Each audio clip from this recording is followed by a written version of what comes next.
Hi, I'm Joe Feeks, editor of Pig Health Today, and with me is Dr. Aaron Lauer. He's a swine veterinarian at Carthage Veterinary Service in Illinois. Great to see you, Aaron. Thanks, Joe.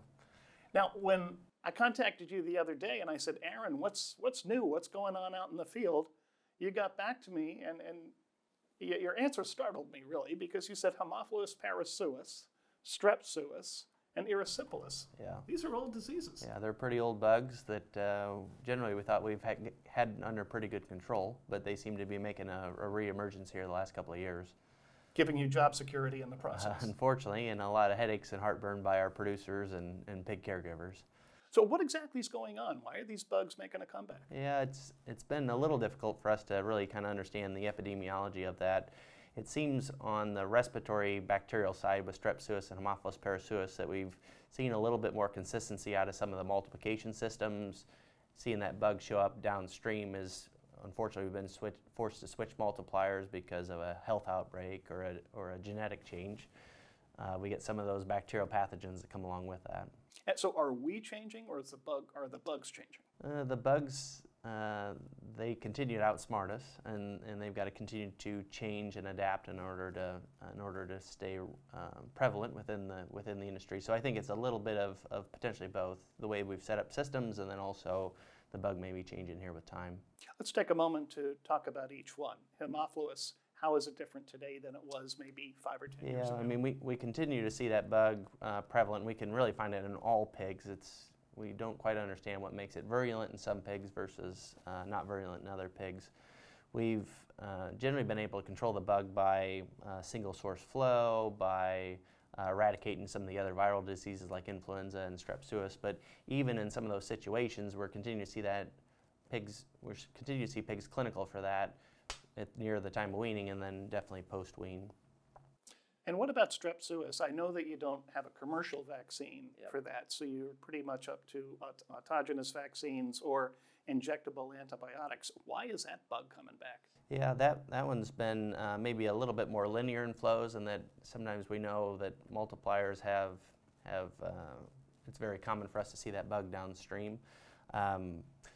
So that seems to be the source of that bug, and it's kind of the same way if we could eradicate and manage wean age and the other viral diseases, we didn't have much of an issue with that. So here about 4 years ago, we didn't use any autogenous vaccines for strep or parasuis, or at least not very consistently. Unfortunately, in a couple of the flows now, we've got those vaccines in pretty consistently. We see good response to the vaccine. It generally makes it 80–90% better. Sometimes that varies on a week-to-week basis, but it really seems to improve downstream pig health, and then they also seem to respond to the antibiotic interventions a bit better if we've got them vaccinated, whether that's at the sow side or on the piglet side. And let's talk about that a little bit, because the industry has been trending more toward individual pig care, where you're spending more time walking the pens and picking out the struggling pigs and giving them the treatments that they need.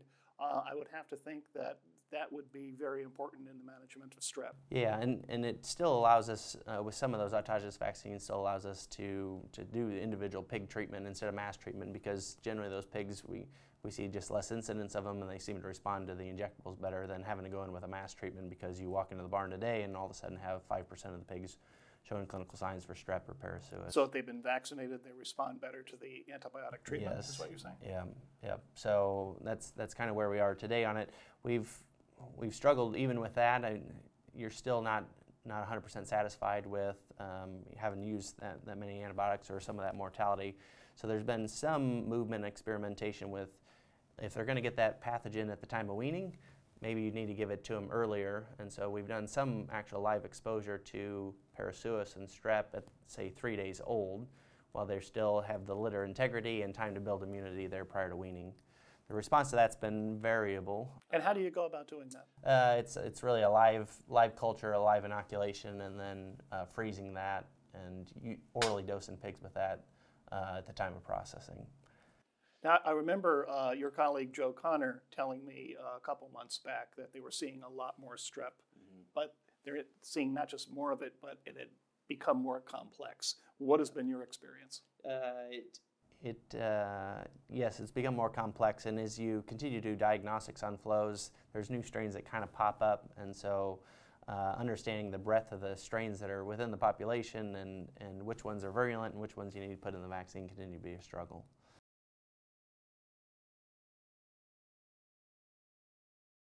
Okay, so we've covered parasuis, we've talked about strep suis, erysipelas and finishers. I haven't heard about that problem in a long time.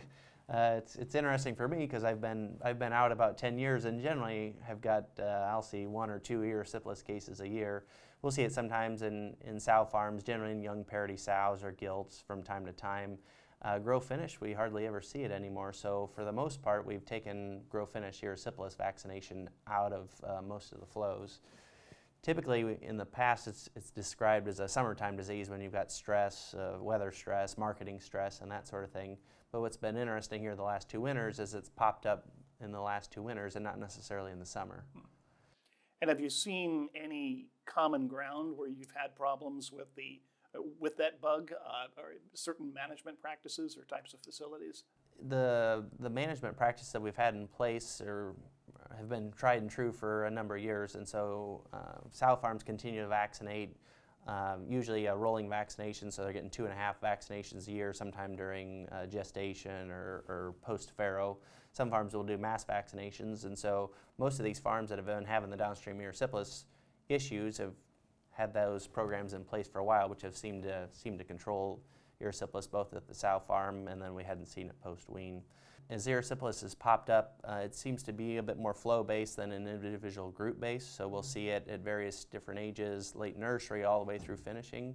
And concurrently, we're generally seeing erysipelas also some at the sow farm, whether it's in gilts or some in P1s. And so we believe that some of this instability or erysipelas that we're seeing in the grow finish flow may be an issue actually at the sow farm. And so the intervention has been to go back into the sow farm and do some mass vaccinations or increase the frequency maybe to a quarterly vaccination or 4 times a year. Now, one thing these bugs all have in common is that they are bacterial. They're coming back, and it's also at a time where the industry has been reducing its antibiotic usage, or more specifically, its usage of feed medications. Is there a connection? There definitely could be. As you think, most of the breed to wean units, historically it was very common to quarterly pulse those on tetracycline and whatnot, and for the most part we've pulled those completely out of sow farms and haven't seen any difference in production performance or downstream pig health. Same thing on the grow finish side.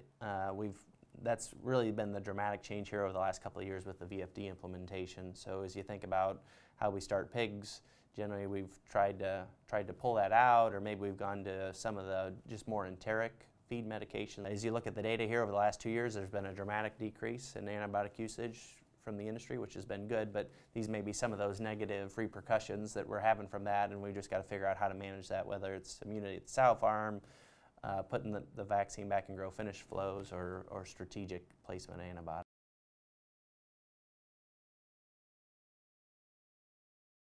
And I guess you can't say enough about biosecurity. What are some of the main slip-ups that you're seeing when you visit farms? Yeah, we continue to see, it's easier for us to see on the viral side as we introduce that, so PDV and porcine delta coronavirus have been eye-opening. We continue to see quite a bit of that in grow finish, and it's either when we're placing pigs or when we're marketing pigs, so we still continue to believe that most of those are transportation driven, whether we infected the loading chute and or the pigs right at the end of the turn. Maybe we didn't recognize it, but when we bring in the next group of pigs, we didn't do good enough sanitation and break the next group of pigs. What is a bit interesting on those pathogens and biosecurity is, as we think about PDV and Delta Corona, is that the sow farm break rate this year is about 1/3 of what we've seen the last 4 years. In the last 4 years, this time of year, we'd have 6 to 7% of the sow farms positive, and in the Bob Morrison Shimp database that they send out, it's only about 2% this year. So that's a key question or learning for the industry is, how do we make that dramatic of a movement down when the last 4 years have been very, very consistent? Well, it sounds like it's a good problem to have. Yeah, it is, and that's the frustrating thing about biosecurity is sometimes it's really tough to understand what was the one thing, what was the one big change, because that's a dramatic shift. And we've really had a very solid baseline break rate that's been very consistent for 4 years in a row.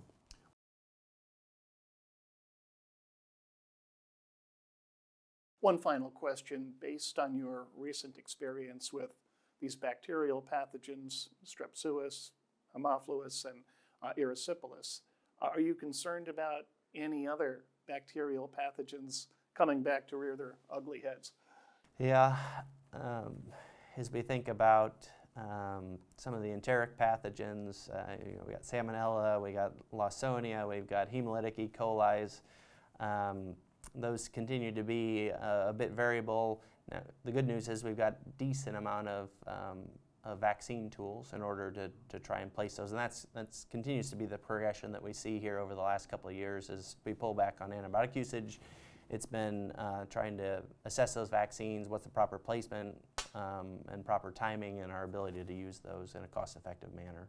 So is it safe to conclude that we've got more tools available for battling these diseases than we did before? Yeah, the allied industry continues to do a good job of providing some of those tools to us.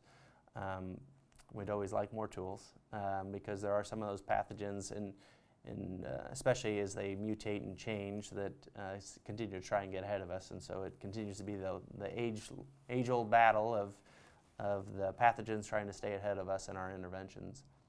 We've been talking to Dr. Aaron Lauer. He's a swine veterinarian at Carthage Veterinary Service in Illinois. Thanks again, Aaron.